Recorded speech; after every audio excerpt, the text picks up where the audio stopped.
ابھی ایک مسئلہ چل رہا ہے، وہ بمبئی کے جو کیا ان کا نام ہے، کلیم حنفی صاحب، جو آپس میں جو ہے جو تنازع کھڑا کیا ہے، تو وہ تو چیلنج بازی وغیرہ سب ساری باتیں چل رہی ہے نا۔ ارے یہ تو بہت اچھا ہوگا، ہاں آپس میں جب یہ آپس میں ان کے تنازع ہوں گے نا، جی جی تو ان کے خود ہی پول پٹے سب کے سامنے آئیں گے، ایک دوسرے کے خود پولے کھولیں گے، جی جی کوئی کسی کو چھوڑے گا نہیں۔ پھر ان کے اندر بھی ابھی انہوں نے بتایا کہ مفتی حشمت علی صاحب دیوبندی سے پڑھے تھے وہ عجیب و غریب بات ہے۔ اب مشکوک تو کر ہی دیا کہ دیوبندی سے پڑھیں گے تو کچھ تو اثر رہے گا دیوبندیت کا۔ جی جی جی جی بھلے ہی وہ کٹا بدلوی ہو گئے بعد میں، لیکن دیوبندیت کا اثر تو رہے گا ہی رہے گا۔ جی جی جی بالکل، کل شین یرجع الی اصلی، ہر شے پلٹتی ہے اپنے اصل کی طرف، اصل کے جانب۔ ماشاء اللہ کیا بات ہے۔ وہ بھلا ہی وہ کتنی کٹر ہو گئے تھے، پیسہ کمانے کے لیے آدمی بہت سی باتیں اختیار کرتا ہے۔ جی جی جی جی جی جی ابھی بھی آپ کے حیدرآباد کا نقش بندی ہے، نقشہ بندی دیکھیے ویسے گمراہی پھیلا رہا ہے وہ، لیکن وہ پیسوں کے لیے کر رہا ہے، اندر سے دیوبندی ہے، وہ اندر سے دیوبندی ہے نا۔ پکا دیوبندی ہے، کٹر کٹر ہیں۔ مطلب یہ ہے کہ جہاں تک بات ہے کہ یہ جو مسلک اہل سنت والجماعت علماء احناف دیوبند، یہ بالکل اعتدال پر مبنی یہ مسلک ہے، بالکل اس میں اعتدال ہے، بالکل حضرت بالکل اعتدال ہے۔ اور دیکھیے یہ محترم، یہ دیکھیے کہ تحریک یہ دیوبند ہے نا، جی اس تحریک بر صغیر میں بہت ساری تحریکیں چلی، لیکن یہ تحریک بالکل اپنے اغراض مقاصد میں کامیاب ہیں۔ یہ نہیں، ان کے سب سے بڑی بات تو ہے کہ دیوبند والوں کے جو دارالعلوم ہے وہ اتنی تعداد میں ہے کہ گننا مشکل ہے، گننا مشکل۔ ارے دیکھیے تبلیغی جماعت اسی تحریک کا ایک حصہ، 20 کروڑ اس کے یونٹ ہیں، 20 کروڑ ہے نا، 20 کروڑ سے زیادہ پوری دنیا، پورے آل ورلڈ میں۔ دیکھیے آپ دنیا کے کسی بھی ممالک میں پہنچیں گے تو بھائی وہاں پر تبلیغی اجتماع ہوتا ہے، اور ان کی ایک آواز پر لاکھوں آدمی جمع ہو جاتے ہیں۔ بالکل بالکل، یہ سب دیوبند کے علماء کی دین ہے۔ تو وہ جو مولانا الیاس صاحب جو تھے نا بانی جو ہے تبلیغ شیخ الہند کے، مولانا الیاس صاحب کی جو قربانیاں تھیں ہاں وہ بعد میں عروج پکڑی، ہاں ہاں ہاں، تو ان کی خلوص اور للہیت کا اثر تھا، اور وہ تو شیخ الہند کے شاگرد تھے نا، مفتی محمود صاحب کے۔ ہاں مطلب مفتی مولانا محمود الحسن دیوبندی، انہی کو شیخ الہند کہا جاتا ہے۔ ان کے شاگرد ایک علامہ انور شاہ کشمیری تھے۔ ان کے شاگردوں میں علامہ کشمیری ہیں، مفتی کفایت اللہ، جنہوں نے جمعیت کی بنیاد ڈالی تھی، شیخ الہند کے سرپرستی میں۔ شیخ الہند کے تو شاگرد بہت بلند تو والا ہے۔ تو شیخ الہند اصل مولانا قاسم صاحب ہی کے شاگرد تھے۔ اب بتاؤ، قاسم نادری صاحب کے یہ پہلے شاگرد تھے، جی جی، اور کتنی بڑی تعداد بنا دی پھر انہوں نے اپنے شاگردوں کی۔ ارے کل قیامت کے دن یہ جو قاسم صاحب کا جو ان کے پیچھے جو جماعت ہوگی، جو قافلہ ہوگا، اتنی بڑی جماعت میرے خیال سے بر صغیر میں کسی کے پیچھے اتنی بڑی جماعت نہیں ہوگی۔ اب یہ اندازہ لگاؤ، شیخ الہند کے شاگرد بے شمار، بہت بڑی تعداد ہے۔ حضرت شیخ العرب والعجم شیخ حسین احمد مدنی صاحب کے شاگرد ایک سے ایک شاگرد ہوئے۔ جی جی، شیخ وہ مفسر قرآن جنہوں نے 8 بار قرآن کی تفسیر سنائی، مولانا صفدر اکاڑوی صاحب، ماشاء اللہ، قرآن کی 8 بار تفسیر سنائی۔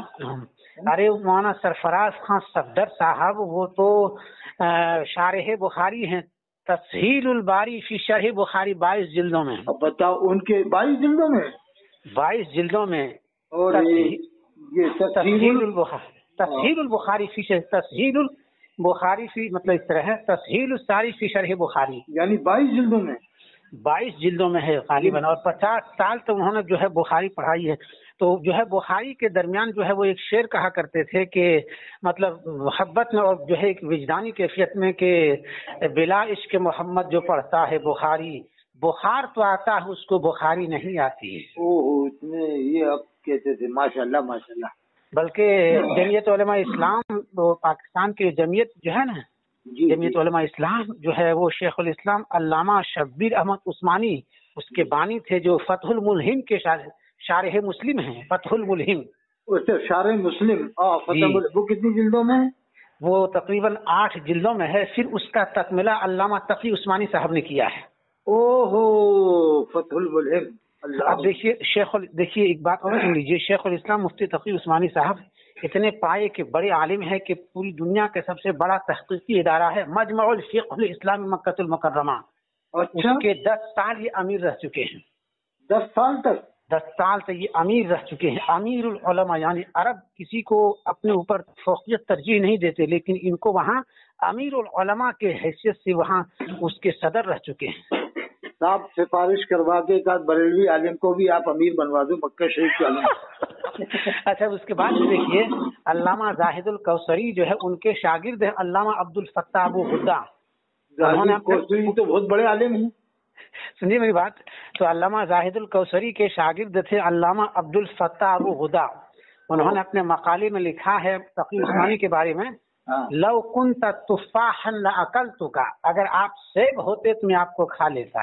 کس کے بارے میں کہا؟ مفتی تقی صاحب کے بارے میں. مفتی تقی عثمانی کے بارے میں. علامہ زاہد الکوثری کے بڑے ان کے علوم کے شارح و امین علامہ عبد الفتاح ابو غدہ وہ دنیا سے جا چکے ہیں. وہ کہتے تھے، وہ یہ کہتے تھے لو کنت تفاحا لاکلتک، اگر آپ سیب ہوتے تو میں آپ کو کھا لیتا. اللہ اکبر، یہ عالم ہے مفتی تقی عثمانی صاحب کا. جی جی، تقی عثمانی شیخ الاسلام کا لقب ملا ہے صاحب. ایسی پوری دنیا اسلام کے اتنے نامور عالم دین. اللہ اکبر. اچھا، پھر سادگی ان میں بہت زیادہ ہے. سادگی شرافت بت دیکھیے، ایسا لگتا نہیں کہ اتنے بڑے عالم ہوں اعتبار سے، لیکن علم بہت تگڑا ہے، بہت تگڑا ہے. انہوں نے آسان ترجمہ قرآن لکھا ہے.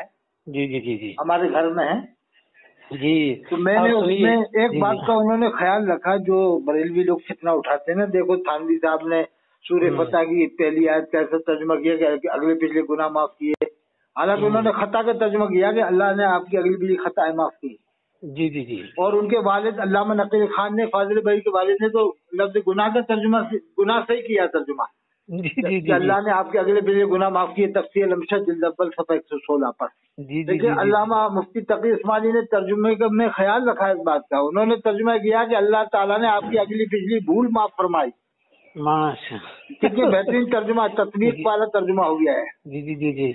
یہی اصل میں اعتدال، اس مسلک میں یہی چیزیں اعتدال اور شکری جو ہے، شکری اعتدال، اسی وجہ سے پوری دنیا میں جو ہے ان کی مقبولیت ہوئی ہے.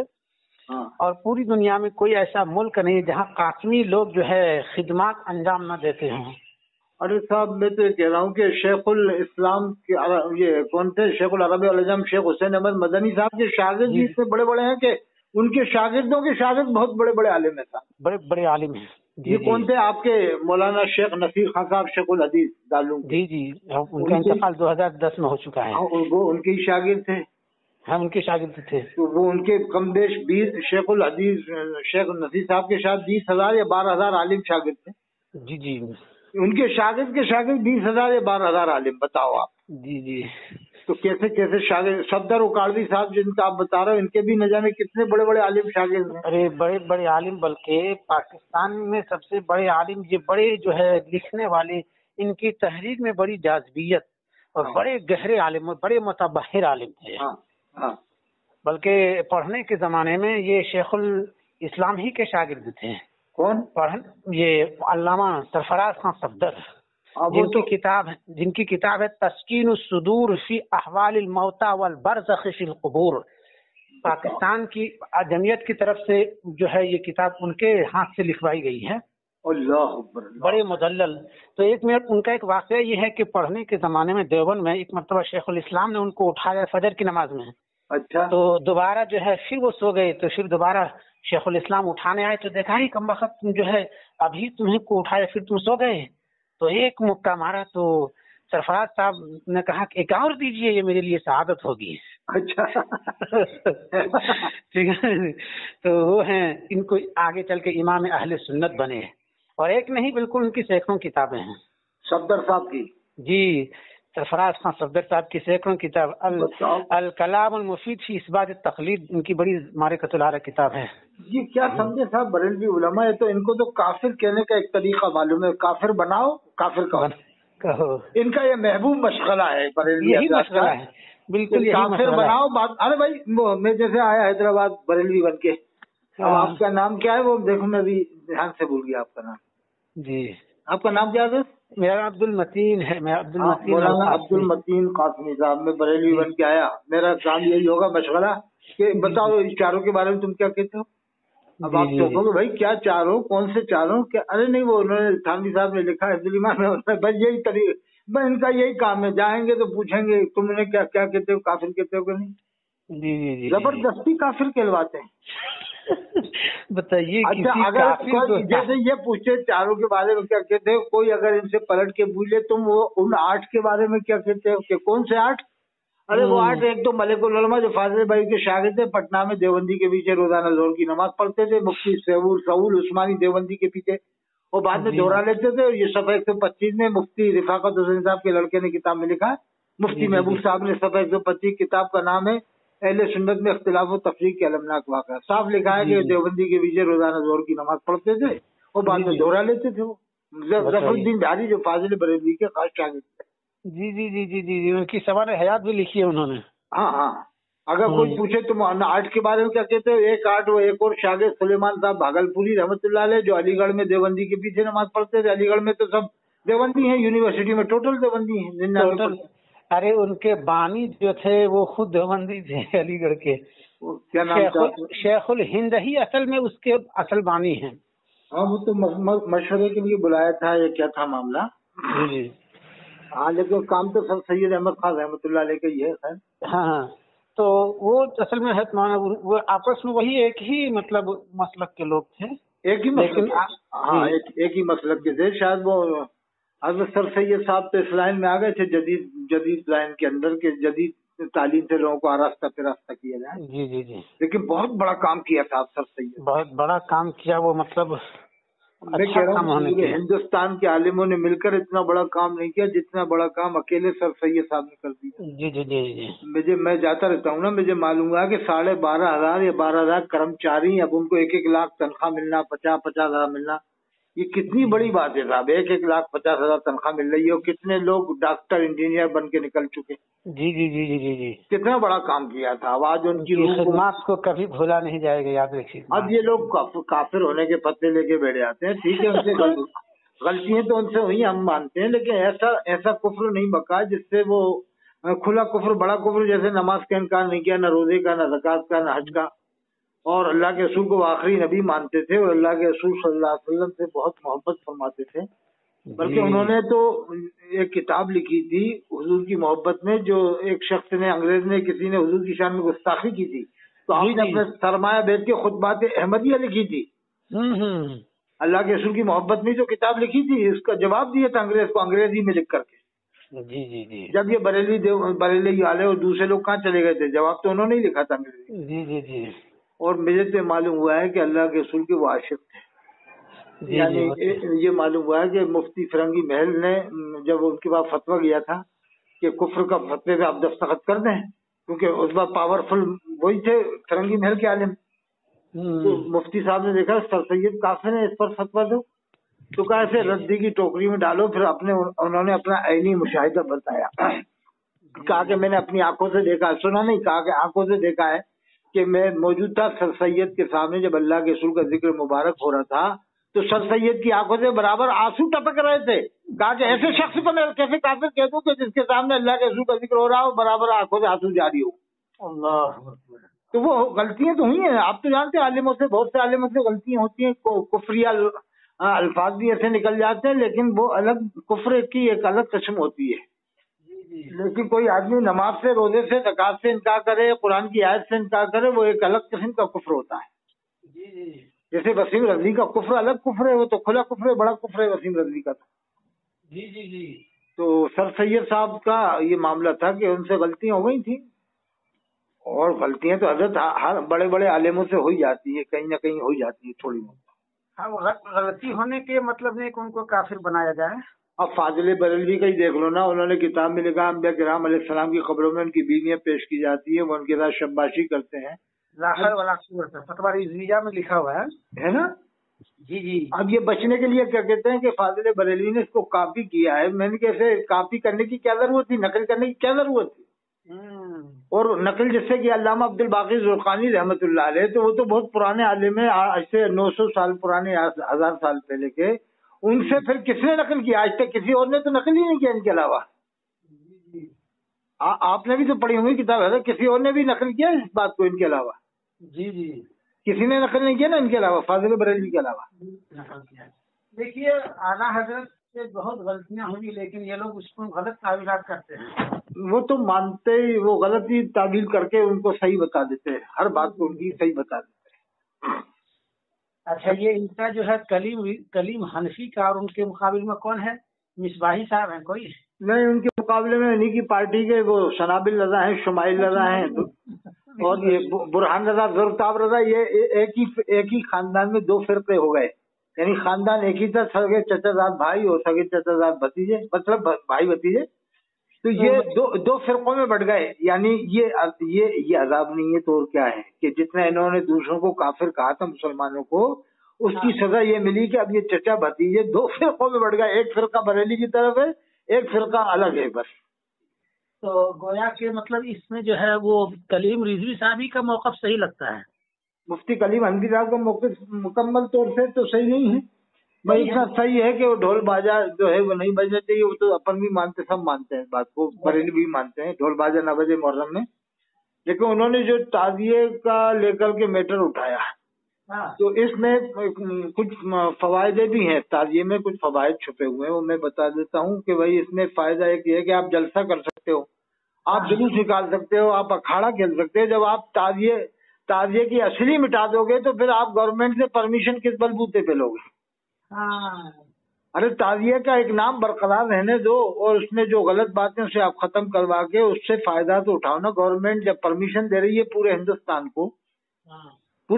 को परमिशन है हजरत उस दिन जुलूस निकालने की, जलसा करने की, और अखाड़ा निकालने की भी परमिशन है। अब आप अखाड़े ही खत्म करवा दोगे तो फिर ये मुसलमान जो है कि सिपागरी कैसे सीखेंगे साहब, अखाड़ा कैसे सीखेंगे?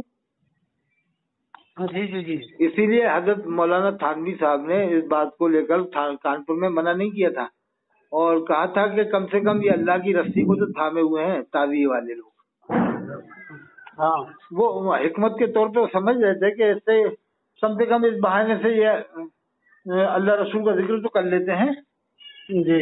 और फाजिल बरेलवी ने भी कहा था कि जुमा जहाँ हो रहा है उसको कायम रहने दिया जाए, जुमे का, यानी गाँव में जहाँ जुमा पढ़ा जा रहा है उसको बंद न किया जाए। कम से कम ये जुमा तो अल्लाह रसूल का नाम तो ले लेते हैं। अगर जुमा तुम खत्म करवा दो गाँव से तो फिर ये लोग नमाज पढ़ना ही बंद कर देंगे, जुमा भी नहीं पढ़ेंगे फिर उस दिन जी। फाजिल बरेलवी ने भी लिखा है बात को, कहा कि इमाम शाफई के मसलक पे तो जुमा हो जाएगा गांव के अंदर, अगर इमाम आजम के मसलक पे नहीं होगा तो इमाम शाफई के मसलक पे हो जाएगा जी। तो यही फायदे को सामने रखकर थानवी साहब ने मना नहीं किया था सख्ती के साथ जी। अब जो गलत बातें उसे आप रोको, औरतों का आना रोक दो, जो उसमें गलत ढंग रसूमात हो रही है उसे आप रोक दो, कि जो उसके अंदर रखकर न्याज फातिहा पढ़ते हैं उसे समझा दो कि भाई न्याज फातिहा करना है तो आप दूर एक चौकी बिठा दो, चौकी बिछा दो, उस पर रखकर फातिहा पढ़ लो जी। क्या ख्याल है साहब? जी बात सही बोल रहे हैं। और इसमें क्या है, हिंदुस्तान के लाखों हिंदू भाई भी जुड़े हुए हैं ताज़िये से जी। तो ये इससे फायदा है कि कम से कम हिंदू भाई इस बहाने ताज़िये के बहाने मुसलमानों से भी तो करीब है, कम से कम मुसलमानों से उस दिन दुआ सलाम तो कर लेते हैं कि एकता का मामला तो जारी है ना इससे जी। अब आपने ताज़िया खत्म कर दिया, हिंदू भाई भी पूछेंगे यार ये क्यों बंद कर दिया, अब क्या जवाब देंगे? उनको हम क्या जवाब देंगे साहब? अरे कम से कम इस बहाने वो मुसलमानों से दुआ सलाम करने आ जाते हैं, या न्याज फातिहा पढ़वाने के लिए आ जाते हैं, या उसे मानते हैं, तो वो तो उनका तो मानने का तरीका जो भी हो, लेकिन इस बहाने से करीब तो है, इस्लाम के करीब तो है इस बहाने से यानी ताज़िये के करीब है, मतलब ये कि इस्लाम के करीब है इस बहाने। क्या ख्याल है साहब? बिल्कुल सही है। अब कलीम हनफी से पूछा जाए तो ताज़िये को हराम बता रहा है, तो जो आज मुसलमान की बहन बेटियां कॉलेजों में स्कूलों में पढ़ रही हैं, इसे कब हराम बताएगा?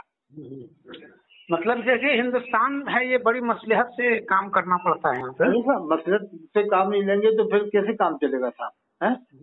आज मुसलमानों की लड़कियां हर तबके की, देवबंदी, बरेलवी, अहले सबकी लड़कियां कॉलेजों में जा रही हैं, और आप जान रहे हैं कॉलेजों में क्या हाल हो रहा है आज के जमाने में।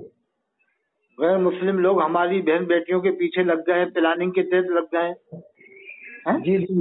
अब कलीम हनफी अगर ये कहता तो हम खुश हो जाते कि साहब مسلم لڑکیوں کے لیے باپردہ کالج بنایا جائے، اسکول بنائے جائیں، اور یہ جو آج کل لوگ لڑکیوں کو بھیج رہے ہیں گورنمنٹ کالجوں میں، اس سے لوگوں کو روکا جائے کہ اس سے ہماری بہن بیٹیوں کی حفاظت نہیں ہو پا رہی ہے، تب ہم مانتے ہیں اس کی بات کو۔ آپ خالی تعزیے کو لے کے بیٹھ گئے، تم ایک تعزیے کو تم اگر رکوا بھی دو گے، اس کو ناجائز کر کے بند کروا دو گے، تو اس سے اور کیا فائدہ ہوگا؟ ایک یہ بھی تو ہوگا کہ مسلمان جو امام حسین علیہ السلام کو یاد کرتے ہیں، اس دن اس بہانے سے یاد کر لیتے ہیں، تو وہ یاد حسین کا سلسلہ بھی ختم ہو جائے گا اس طرح۔ پھر امت کے اندر جذبات کیسے پیدا ہوں گے؟ شہادت کے جذبات کیسے پیدا کرو گے؟ تم کیا سنا کے پیدا کرو گے؟ کربلا کے واقعات سنا کے ہی تو، امام حسین علیہ السلام کے واقعات سنا کے ہی تو شہادت کے جذبات ہم پیدا کر سکتے ہیں امت کے اندر۔ کیا خیال ہے صاحب؟ بلکہ اس دن تو شہداء اسلام کے نام سے جلسہ جلوس پروگرام ہونا چاہیے تاکہ اس کو وہ یاد رکھا جائے۔ اچھا ایک بات یہ سنیے اطہر صاحب جی، کہ حضرت حسین اور یزید کے درمیان تو آپ کا کیا اس سلسلے میں موقف نظریہ؟ یزید کے بارے میں کیا نظریہ آپ کا؟ یزید کے بارے میں تو یہ ہے کہ 3 قول ہیں اماموں کے، ایک نے کافر کا ہے، امام احمد بن حنبل نے، امام ابو حنیفہ نے بیچ میں رکھا ہے، نہ ہم کافر کہیں گے نہ مسلمان، اور ایک امام نے اور کچھ ہے۔ تو اپن تو یہ کہیں گے کہ اس کو اچھے القاب سے یاد نہ کیا جائے، اس کو برے القاب سے یاد کیا جائے، مردود خبیث کہا جائے اس کو بس۔ یہ بات صحیح ہے کہ حضرت مجدد علیہ ثانی سے لے کر حضرت شاہ ولی اللہ، حضرت شیخ عبدالحق محدث دہلوی، فتویٰ عزیزی، یہاں تک کہ حجت الاسلام مولانا قاسم صاحب نانوتوی صاحب نے ان کو پلید اور فاسق کہا، ان کا فسق جو ہے متفق علیہ ہے۔ بلکہ علامہ ابن جوزی نے کتاب لکھی ہے الرد علی المتعصب العنید المانع من ذم یزید، ان کی جو ہے بڑے بڑے علامہ ابن کثیر نے اور جو ہے دیگر علماء نے اس کی جو ہے باضابطہ اس پر تقریر بھی لکھی ہے کہ پوری امت کی طرف سے قرضہ جو ہے ابن جوزی نے ادا کیا ہے۔ بہرحال ان کا فاسق ہونا متفق علیہ ہے، البتہ بعض علماء نے تکفیر بھی کی، جیسے امام احمد بن حنبل ہے، اور جیسے غزالی وغیرہ کہتے ہیں کہ بھائی اس میں توقف اختیار کیا جائے کہ نہیں۔ مگر اس میں تعجب کی ایک میں بات بتاؤں، بہت بڑے تعجب کی، فاضل بریلوی دیوبند والوں کو تو ایک طرح سے ایک دم کافر کہتے ہیں کہ یہ دیوبندی قرۂ ارض پہ کوئی دیوبندی کفر سے خالی نہیں، سب کے سب کافر ہیں۔ ایک طرف لکھتے ہیں کہ کفر میں احتیاط کیا جائے، 100 پہلو نکلتے ہیں، 99 کفر کے، ایک اسلام کا، تو جب تک اس کو بھی کافر نہ کہا جائے، مسلمان کے نزدیک اچھا گمان رکھتے ہوئے تعویل کی جائے۔ ایک طرف یہ لکھ دیا، ایک طرف دیا جتنے بھی زمین پہ ہیں سب کے سب کافر ہیں۔ یہ تضاد ہو گیا قول میں، تضاد، ایک طرف آپ نے لکھ دیا، ایک طرف آپ نے لکھ دیا ہے۔ اب میں اس میں ایک تعجب والی بات بتا رہا ہوں، تم نے دیوبند والوں کا ایسا کون سا کفر دیکھا؟ چلو 4 کے بارے میں تو تمہارا فتویٰ بتاتے کہ حسام الحرمین مارتا ہے، وہ ٹھیک ہے اپنی جگہ، تم جانو، لیکن اب تم نے ان کے ماننے والوں کو لکھ دیا کہ جتنے بھی زمین میں دیوبندی ہے سب کے سب کافر ہیں، تو پھر یزید کو تم نے کافر کیوں نہیں کہا؟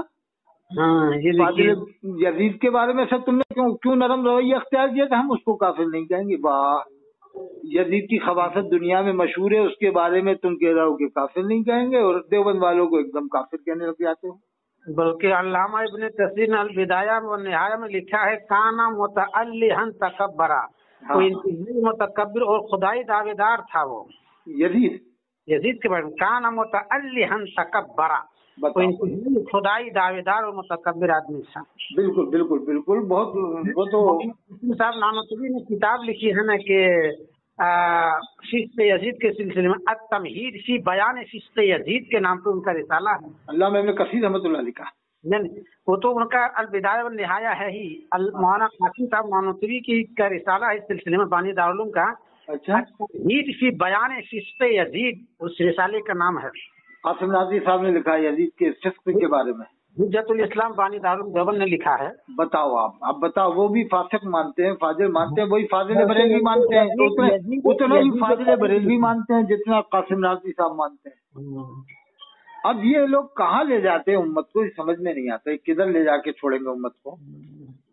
اسی لیے میں آپ سے ایک اپیل کرتا ہوں کہ آپ مکہ شریف مدینہ شریف کے شیخوں سے تعلق کر کے ان سے یہ اپیل کر دیں کہ حضرت ایک آدھ نماز بریلوی علماء سے بھی پڑھوا لیں تاکہ ان کا بھی دل خوش ہو جائے۔ 100 سال سے بیچاروں کی نماز ہی نہیں ہو رہی، نہ ان کا امام آ رہا، 100 سال سے نماز نہیں ہو رہی صاحب ان کے فتوے سے، 100 سال سے۔ جی اب بتاؤ 100 سال سے مکے والے بغیر نماز کے مر رہے ہیں، بغیر جنازے کے مر رہے ہیں، بغیر نکاح کے مر رہے ہیں، نکاح بھی نہیں ہو رہے صاحب۔ 100 سال سے نکاح بھی نہیں ہو رہا ہے، ان کے فتوے سے نکاح بھی نہیں ہو رہا ہے، وہاں تو نہیں ہو رہا ہے وہاں پہ۔ अब वहाँ पर साहबा किराम की औलाद है, उनके भी निकाह नहीं हो रहे इनके फतवे से, जो सैयद हैं उनके भी निकाह नहीं हो रहे जी। अब इनसे पूछा जाए जो सैयद हैं निकाह करते हैं, किन में निकाह करते हैं? क्या बरेली में आके निकाह करते हैं या पीलीभीत में आके निकाह करते हैं? जी जी जी। अरे वहाँ के सैयद वहीं तो निकाह करते हैं ना, वहीं तो शादियां करते हैं जी। उन्हीं को तो गवाह बनाते हैं, उन्हीं को तो वो सब के सब इमाम हरम के बीच मस्जिद नबवी के इमाम के बीच नमाज पढ़ते हैं। वही अकायद हैं जिनको ये लोग मुसलमान नहीं मानते, बरेली लोग। ये लोग जब हज के मौके पर ये लोग नमाज उनके पीछे नहीं पढ़ते ये लोग? अरे ये तो जुमा भी नहीं पढ़ते हैं, जुमा 7 जुमे छोड़ के आते हैं। ये गोया के मतलब तनहा पढ़ लेते हैं कि देखिए हरम से भी अल्लाह ने इनको जो है महरूम कर दिया, और जन्नत की क्यारी से भी महरूम कर दिया है। जन्नत की क्यारी में वही नमाज पढ़ेगा जो पहले से मौजूद होगा मस्जिद नबवी में। जी जी। अब ये क्या एकदम भाग के आके वहाँ खड़े हो जाएंगे? ऐसा मौका ही नहीं मिलेगा इनको, मौका ही नहीं मिलेगा इनको। ये जन्नत की क्यारी से भी अल्लाह ने इनको महरूम कर दिया है। अल्लाह। अच्छा दूसरी बात, जन्नत की क्यारी में क्या बदअकीदा इमाम खड़ा हो जाएगा? कैसे खड़ा हो जाएगा? नबी के मुसल्ले पर बदअकीदा इमाम, ये तो महल वाली बात हो गई। और हिंदुस्तान के ये कमेटी वालों को इतना पावर है, आपके हैदराबाद के, बेंगलोर के, बरेली के, नासिक के, पोरबंदर के, अगर इमाम में जरा भी कमी हो गई तो कमेटी वाले हटा देंगे, इतना पावर है। इतना पावर इन कमेटी वालों को, कोटा की, जयपुर की, के अपने इमाम में गलती पाएंगे तो हटा देंगे, उसको दोबारा मुसल्ले पे चढ़ने नहीं देंगे। और एक तरफ ये ज़बानी दावा करते हैं खालिक कुल ने मालिक कुल बना दिया, दोनों जहां हैं आपके कब्जा और इख्तियार में, मैं तो मालिक ही कहूंगा, हो मालिक की हबीब यानी महबूब मुहिब में नहीं मेरा तेरा। और उनके पड़पोते ने कहा नबी मुख्तार कुल हैं, जिसको जो चाहे अता कर दें, जमी को आसमां कर दे, सुरैया को सरा कर दें। तो जब ये अशार कह रहे हो तो फिर नबी एक कौनैन सल्लल्लाहु अलैहि वसल्लम से अपना इमाम क्यों नहीं मांगते वहां जाके, मक्का मदीना शरीफ में जाके? नबी मुख्तार कुल हैं, जिसको जो चाहे अता कर दें। तो जब ये शेख आए तो अपना इमाम मांगो ना, क्या तुम्हारी दुआएं कबूल नहीं होती वहाँ पर? जी जी। इसका मतलब है कि इनकी दुआएं कबूल नहीं हो रही साहब। पूरी दुनिया से तकरीबन 40-50 लाख आदमी जमा होते, सबकी नमाज हो जाती, इनकी नहीं होती है। इनकी नमाज क्या मालूम कहाँ होगी, समंदर में होगी या पहाड़ पे होगी या तूर पे होगी, क्या मालूम कहाँ इनकी नमाज होगी। गोया के मसलक में इस कदर जो है तशद्दुद है। अरे साहब इनकी नमाज तो इन लोगों के पीछे भी नहीं होती। मैं आपको बताऊं, हजरत अल्लामा सैयद ताहिरुल काजी साहब रहमतुल्लाह अलैह, उनके पीछे भी इनकी नमाज नहीं होगी। वो तो बरेली देवबंदी नहीं है ना। हाँ जी जी। उनके पीछे भी इनकी नमाज कहाँ से हो जाएगी? और अमीर ये इलियास काजी, इसने अपने बाल को बाल मुबारक के बढ़वाया, इसके पीछे भी नहीं होगी। और इसने अपना मिलाद नामा पढ़वाया, लब्बे की हत्तार के नारे लगवाए, मरहबा लब्बे, वो इलियास की आमद मरहबा कहलवाया, इनकी नमाज तो इनके पीछे भी नहीं होगी। बरेलियों में इस बार बहुत सारे फिरके हैं हजरत, मैं बताऊं कुछ फिरकों के नाम बताऊं। एक अशरफी अलग हो गया, रजवी अलग हो गया, मदारी अलग हो गया, वारसी अलग हो गया, अबुल उलाई अलग हो गया, चिश्ती अजमेर शरीफ वाले वो अलग हो गए 6, और ये मिसबाही अलग हो गए 7, और ये सैयद सरावा इलाहाबाद में एक मदरसा है, पीर अब्बू मियां साहब रहमतुल्लाह अलैह, बहुत काबिल आदमी है वो, उनका वो मदरसे वाला अलग हो गया। और जो है कि ये अशहरी नागपुर से अलग हो गया, मुफ्ती गुलाम मोहम्मद नागपुरी को काफिर करार दिया था मुहद्दिस कबीर ने, ये अलग। और एक और है नसीमी, उड़ीसा में चलता है, उनको भी काफिर करार दे दिया मुहद्दिस कबीर ने। मुफ्ती मुतीर रहमान ने जाके, एक बरेलवी ने जाके मुसलमान करार दे दिया, एक काफिर करार दे दिया, नसीमी अलग हो गया 10।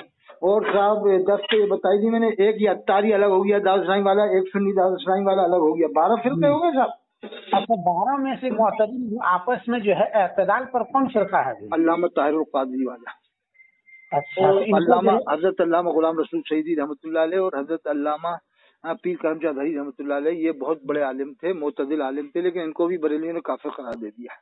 जी जी जी जी, ये किसी को नहीं छोड़ते।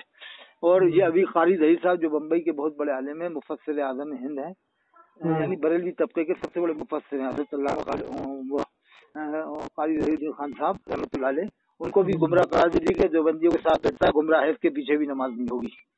तो फिर किसके पीछे होगी? क्या तेरे पीछे नमाज होगी? क्या पीलीभीत के ढोल बाजे बजाने वालों के पीछे नमाज होगी? जो फिरका ढोल बाजा है पीलीभीत वाले, ये पीलीभीत वाले फिरका ढोल बाजा है साहब। जी जी बताइए, इनके पीछे कहाँ से नमाज हो जाएगी? मर्दूदों के पीछे। इनके दादा तो खुद वो कलीम हनफी साहब बता रहे हैं कि देवबंदी से पढ़ के गए थे, देवबंदी के शागिर्द थे।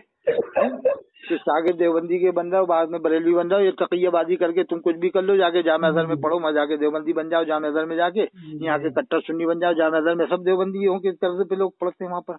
وہاں پر پہلے کھڑے ہوتے ہیں، انگوٹھا نہیں چومتے، غوث المدد نہیں کہتے، جامع در والے یہاں کے وہ سنی بنا دیتے ہیں یہ لوگ، بریلوی لوگ، یہ تقی آباد ہیں صاحب، بریلوی بھی بہت تقی آباد